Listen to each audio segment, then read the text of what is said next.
Agression rwandaise sous couvert des terroristes du M23, impact sur les aires protégées de la République démocratique du Congo, enjeux et perspectives, c'est le thème du spécial briefing presse organisé ce mercredi 20 juillet 2022 par le ministre du Tourisme Modéron Timba Matondo et celui de la communication et médias, porte-parole du gouvernement, Patrick Mouyer Katembwe. Le porte-parole du gouvernement a rappelé que l'essentiel de tout ce que nous vivons de dramatique dans la partie est de la RDC se déroule sous une zone protégée et classée dans le patrimoine mondial de l'humanité qui s'appelle Virunga.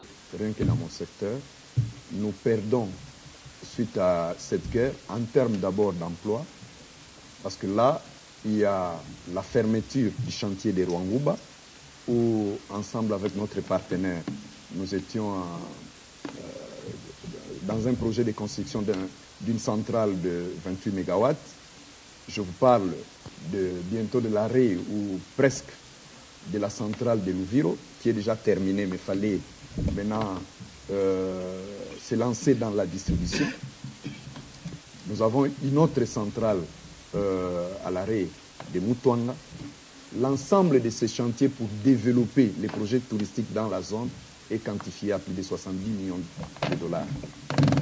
Là, je vous parle que dans la zone Oruchuru, la zone de guerre de Rutshuru, si nous allons encore aborder la fermeture de la frontière de Bunagana, c'est mon collègue des finances qui pourra vous donner, mais je pense que nous perdons pas moins de 4 à 6 millions de dollars par semaine, cette frontière.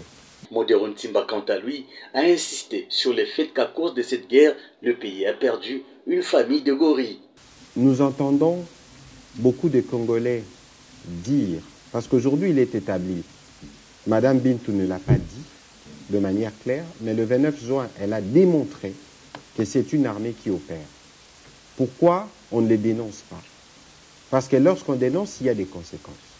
Alors nous, nous sommes disposés à faire la paix, mais bon, en même temps, nous n'avons pas le temps de continuer à voir nos enfants, nos femmes être déplacées.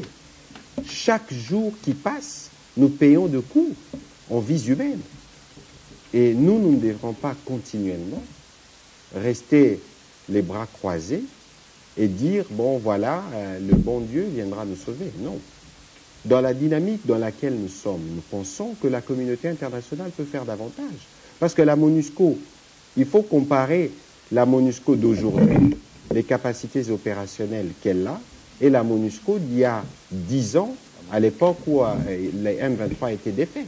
Il s'est de savoir en termes de pertes, elles peuvent se chiffrer à des millions de dollars. L'ensemble de ces chantiers pour développer le projet touristique dans la zone en arrêt est quantifié à plus de 70 millions de dollars américains rien que pour la zone de Rutshuru. Et si nous abordons la fermeture de la zone de Bunagana, je pense que nous perdons en plus ou moins 4 à 6 000 millions de dollars américains la semaine, souligne le patron du tourisme congolais.